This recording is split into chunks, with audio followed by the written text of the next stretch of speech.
রিলিফের কাপড় দিয়ে দাফন করছে, 3-4 জনের জানাজা দিয়া। এত বড় মাপের যদি নেতা হইতো, তখনকার আমলে কি মানুষ ছিল না?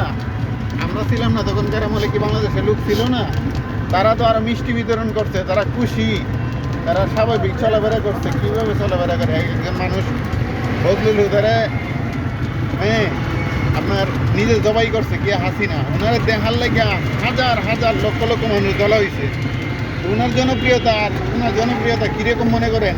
বাবরে 17 বছর জেল কাটছে, কাটার পরে মানে সারা বাংলাদেশে মানুষ খুশি না।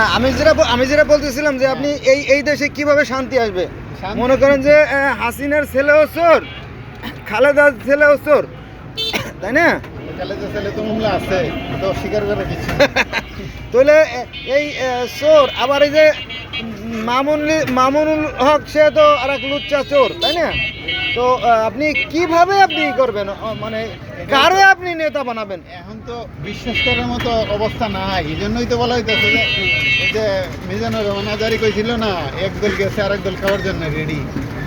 আসলেই তো উৎপত্তি রয়েছে, মানে তারা যা করছে শুধু লোকগুলা পরিবর্তন হইব। আগে আমি খাইছি, এখন আপনি খাইবেন। জাকির নায়েক খারাপ, আজহারি খারাপ, তাই না? তারপরে কিটা জানি, ওই যে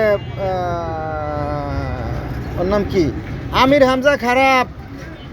তারপরে দেখলাম যে ওই জামাতের আমির, জামাতও খারাপ। তাহলে সবাই যদি খারাপ হয়ে যায়, তাহলে ভালো কেটা? ভালো কে?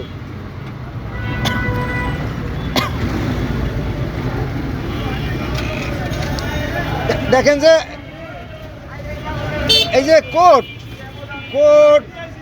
এখন এক এক করে সব কিছু ছেড়ে দিচ্ছে।